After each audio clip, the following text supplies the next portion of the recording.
علم القرآن خلق الإنسان علمه البيان الشمس والقمر بحسبان والنجم والشجر يسجدان والسماء رفعها ووضع الميزان صدق الله العلي العظيم. সরকারি কলেজের সম্মানিত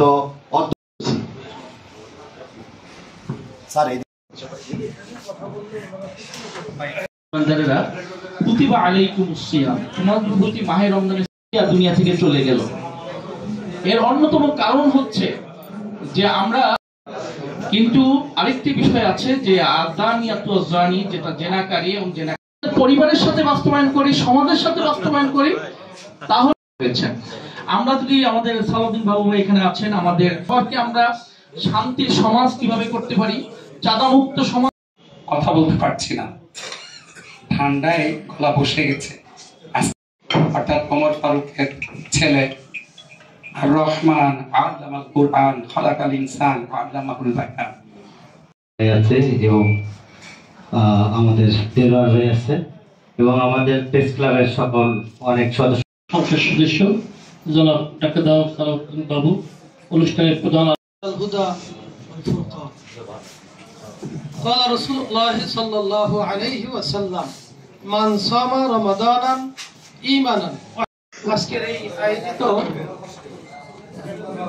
ইফতার মাহফিলের সম্মানিত সভাপতি, শ্রদ্ধেয় সাভার কলেজের সাবেক অধ্যক্ষ জনাব সুবহানাল্লাহ, তার মানে হলো প্রত্যেক বছর একবার আমাদের জীবনে একজন ব্যক্তি মোহাম্মদ ইলিয়াস খান সাহেব উপস্থিত আছে আজকের অনুষ্ঠানে প্রধান বাংলাদেশ জামাতে ইসলামের ঢাকা জেলার সম্মানিত আমির মাওলানা সুধী মন্ডলী। আসসালামু আলাইকুম। ইফতারের সময় একটা সমস্যা হয় কি, সুধী মন্ডলী তারা সেই 10-15-20 মিনিট আগে আমরা সাধারণত চেষ্টা করি সেখানে যাওয়া, কেউ তো আধা ঘন্টা আগে। আবার অনেকে অনেক কথা আছে যে গুছিয়ে বলতে গেলে 4-5 মিনিট সময়ও লাগে। আপনি ইচ্ছা করলে 7-8 জনকে বক্তৃতা দেওয়া খুবই কঠিন কাজ।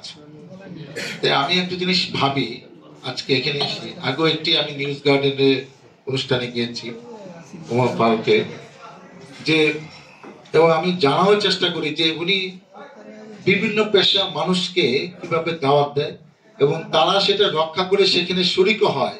এটা আমার কাছে খুব ভালো লেগেছে এবং এই অনুষ্ঠানে এটা দেখে আমাদের শিক্ষণীয় হলো যারা সমাজে পেশায় দলে নেতৃত্ব দিচ্ছি যে কিভাবে সুন্দর করে দেখে দেখে বেছে বেছে দাওয়াত দিতে হয় এবং একটি সুন্দর অনুষ্ঠান গুড ম্যানেজমেন্ট করতে হয়।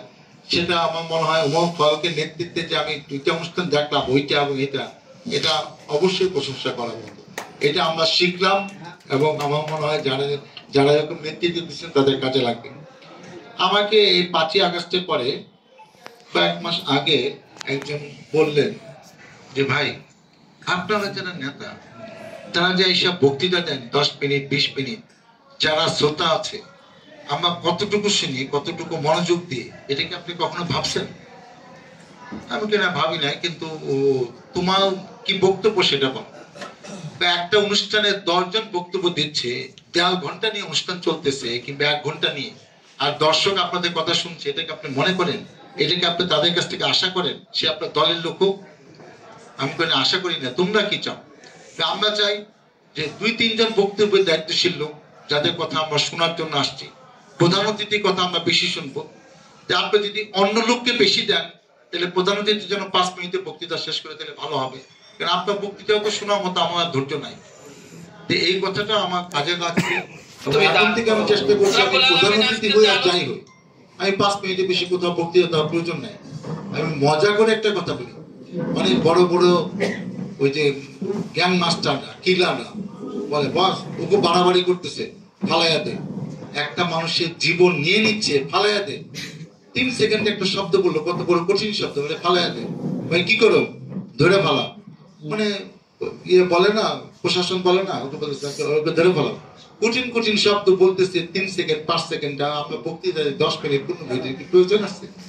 আমরাও মনে করি যে আমাদের জাতীয় পর্যায়ে কত রকম সংস্কারের প্রস্তাব আসতেছে, এগুলা অনেক কিছু হবে, সমাজ এগিয়ে যাচ্ছে, দেশ এগিয়ে যাচ্ছে। 5 তারিখের পরে আমরা সবাই জনগণকে নিয়ে ভাবছি যে জনগণ কি চায়, সব ধরে একই মোটিভ।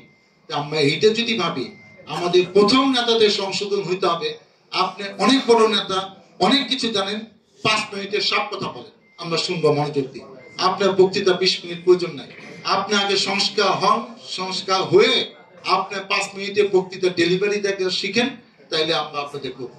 সমাজ চেঞ্জ হচ্ছে, রাষ্ট্র চেঞ্জ হচ্ছে, আপনিও চেঞ্জ হন এবং আমরাও চেঞ্জ হওয়ার চেষ্টা করব, যা বলবো 5 মিনিটের মধ্যে। আজকে আমার এইটাই মূল থিম, আমরা যেন সবাই এটা মেনটেন করি। আপনারা ভালো থাকেন, সুস্থ থাকেন। আগামী দিনে অনেক কাজে আপনাদের সাথে, আপনাদের পাশে থেকে সমাজে, দেশে, এলাকা মঙ্গল করব, এটাই আমাদের মূল লক্ষ্য। আল্লাহ হাফেজ।